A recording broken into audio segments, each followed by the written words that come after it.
Bapak Ibu Saudaraku yang dikasihi Tuhan, bagian firman Tuhan yang malam hari ini akan kita renungkan untuk mendasari doa-doa kita nanti akan kita baca bersama-sama dari kitab Perjanjian Lama, tepatnya dalam kitab Yosua pasal 1. Memang ini ada satu perikop kisah ketika Yosua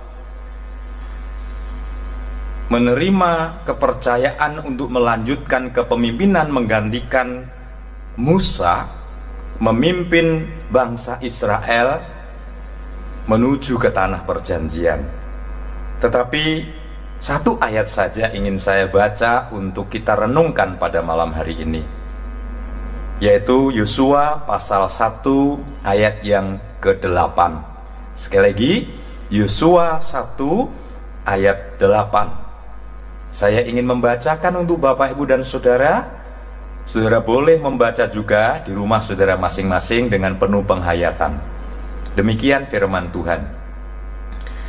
Janganlah engkau lupa memperkatakan kitab Taurat ini, tetapi renungkanlah itu siang dan malam, supaya engkau bertindak hati-hati sesuai dengan segala yang tertulis di dalamnya. Bapak, Ibu, dan Saudaraku yang dikasihi Tuhan, ketika Yosua mendapatkan kepercayaan untuk memimpin bangsa Israel menggantikan Musa, membawa umat pilihan Allah menuju ke tanah perjanjian, yaitu tanah Kanaan. Mari coba kita perhatikan, ketika Yosua sudah berhasil membawa bangsa Israel menginjakkan kaki di Kanaan, secara logika Yosua memang berhasil. Dengan kata lain, semua persoalan sudah teratasi. Tapi ternyata kalau kita membaca teks ini secara keseluruhan, memang Yosua berhasil menginjakkan kaki di Kanaan. Tapi bukan berarti masalahnya selesai.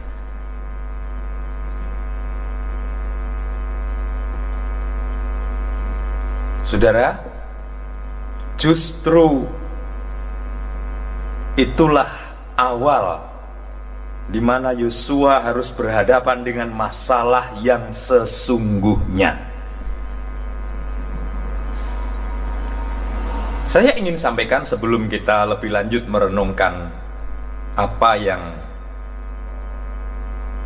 terjadi dalam kehidupan Yosua bersama umat Allah. Salah satu hal yang bisa merampas sukacita kita adalah masalah. Orang bilang seperti itu. Salah satu hal yang bisa merampas sukacita kita adalah masalah.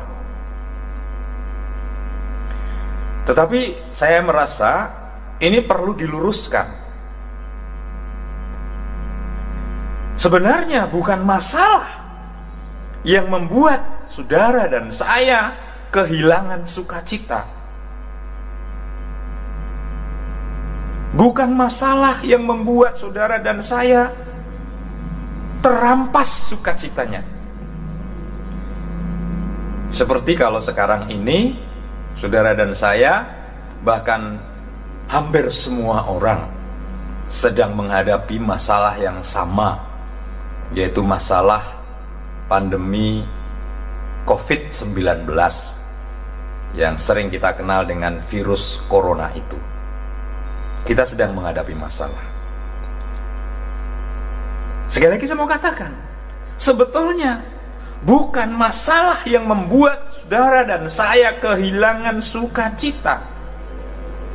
Bisa jadi loh, saya, saudara, atau siapapun hari ini karena masalah COVID-19, masalah virus corona ini, banyak di antara kita yang sudah diakui atau tidak, disadari atau tidak, kehilangan sukacita. Dengan kata lain, kita tidak bisa bersukacita seperti biasanya, karena semua harus terbatas.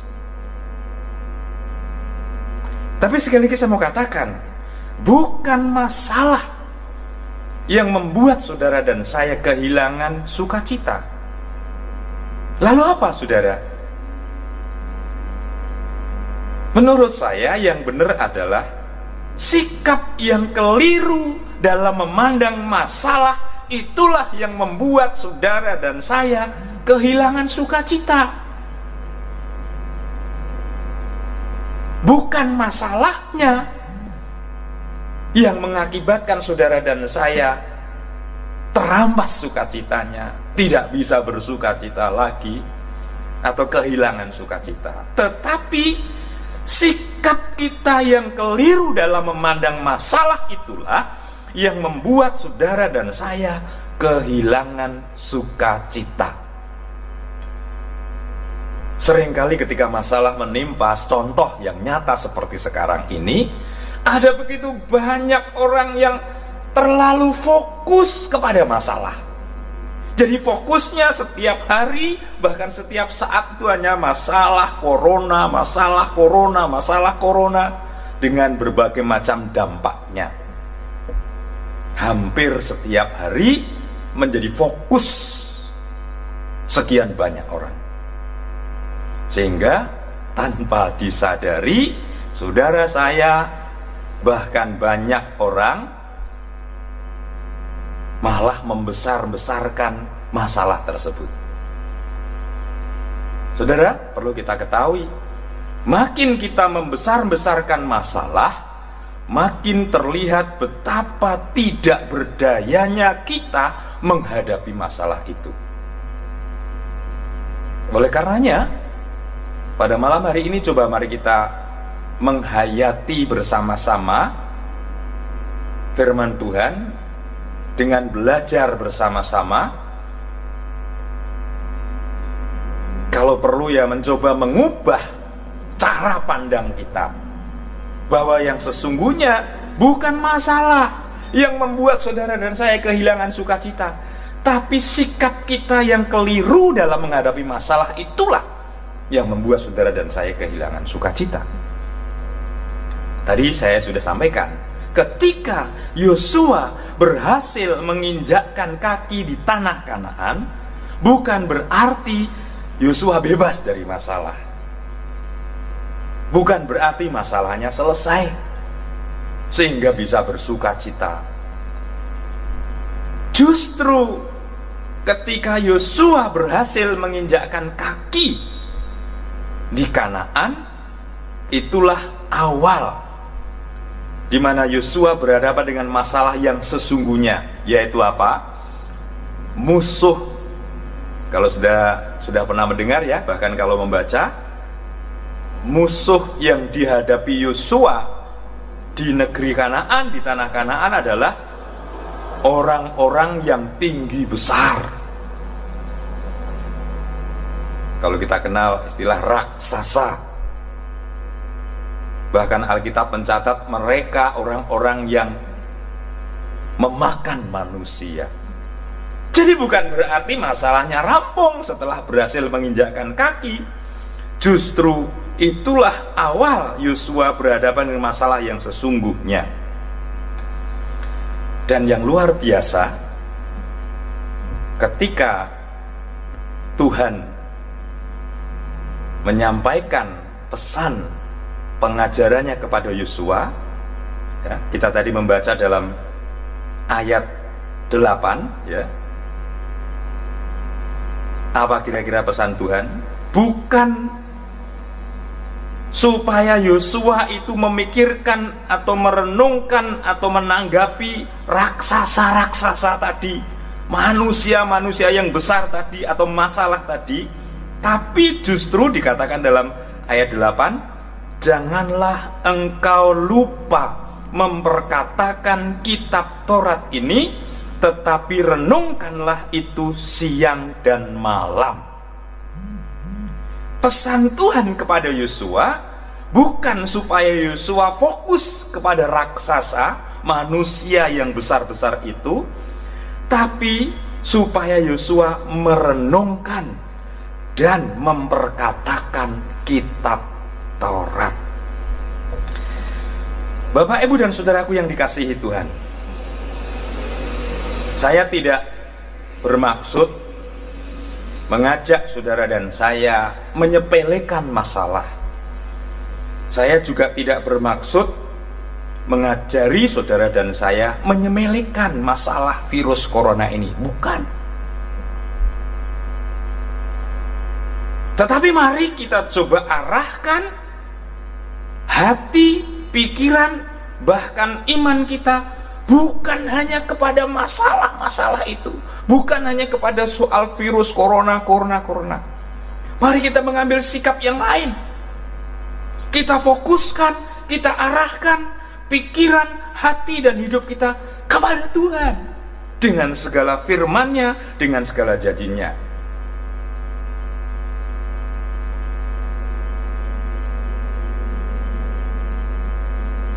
Kemarin dalam renungan yang saya sampaikan di gereja, saya mengajak supaya kita memperhatikan sekarang ini, kalau kita melihat televisi, membaca berita di HP saudara masing-masing, ada begitu banyak berita, ada begitu banyak kisah-kisah, bahkan artikel-artikel yang berseliweran. Semuanya bicara soal corona. Dan saudara perlu tahu bahwa begitu banyaknya berita, begitu banyaknya artikel yang sering malah membuat kita bingung. Bukan hanya bingung, malah banyak membuat orang takut, semakin takut dan semakin khawatir. Dan itulah berita dunia, saudara. Nah, ironisnya ada banyak orang Kristen yang senang memfokuskan diri, senang lebih memperhatikan kepada berita-berita tersebut, artikel-artikel tersebut, tetapi dengan firman Tuhan cukup hanya sekali saja. Kurang fokus, kurang serius seperti khotbah minggu yang lalu. Padahal firman Tuhan itu adalah kabar baik. Sementara artikel dan berita baik di TV, di HP itu begitu banyak, sering membuat kita malah bingung, khawatir, takut. Belum lagi kalau berita itu adalah hoax, berita yang palsu. Nah, Bapak, Ibu, dan saudaraku yang dikasihi Tuhan, malam ini kita belajar pesan Tuhan kepada Yosua. Memang menghadapi masalah yang sangat berat, tapi pesannya bukannya supaya Yosua itu coba kamu fokus kepada masalah-masalah itu, orang-orang yang besar itu, supaya kamu bisa mengatasi, membuat strategi. Tapi pesan Tuhan adalah, janganlah engkau lupa memperkatakan kitab Taurat, tetapi renungkanlah itu siang dan malam. Artinya Tuhan memesankan kepada Yosua supaya Yosua lebih fokus kepada firman Tuhan, lebih fokus kepada kabar baik yang datangnya dari Tuhan, yaitu firman Allah yang hidup.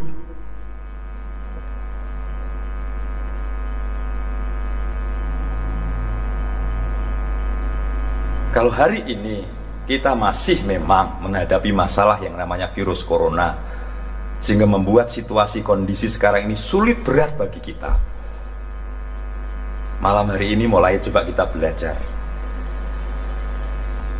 pesan Tuhan kepada Yosua. Walaupun Yosua masih menghadapi masalah yang berat, bangsa enak ya, raksasa yang pemakan manusia itu memang menakutkan, membahayakan, tapi Tuhan memesankan bukan supaya perhatikan masalah itu, fokus masalah itu, pikirkan masalah itu, bukan. Tapi tadi pesan Tuhan, fokus, perhatikan apa yang difirmankan Tuhan dengan kalimat yang berbunyi, janganlah engkau lupa memperkatakan Taurat itu, tetapi renungkanlah itu siang dan malam.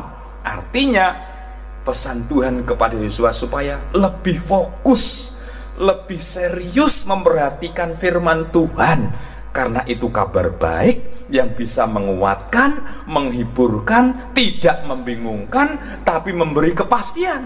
Bahkan firman Tuhanlah yang bisa menjadikan saudara dan saya mendapatkan pencerahan apa yang harus saya buat dan lakukan. Sehingga dalam kita menyikapi masalah yang sedang melanda ini, kita bisa menyikapi dengan bijak.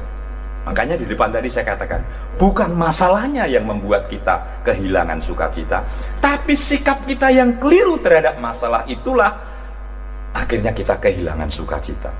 Kalau sikap kita benar, tidak terlalu fokus dengan masalah yang luar biasa ini, tapi lebih fokus kepada firman Tuhan yang adalah kabar baik, maka firman Tuhan yang penuh kuasa itu, yang adalah kabar baik itu, bisa memberi kepada saudara dan saya penghiburan di tengah-tengah situasi yang sulit, kekuatan di tengah situasi yang sulit, memberi kepada saudara dan saya petunjuk, memberi pencerahan, bahkan memberkati saudara dan saya, sehingga kita bisa menyikapi semuanya dengan bijak. Dengan demikian, kita tidak gampang kehilangan sukacita, walaupun ada di tengah-tengah masalah, situasi, kondisi yang sangat sulit ini, kita tetap bisa bersukacita. Kenapa? Karena kita fokus kepada firman Tuhan, kabar baik yang memberi kepada kita kekuatan, penghiburan, bahkan berkat kepada setiap kita. Amin, saudara. Tuhan memberkati semuanya. Mari berdoa.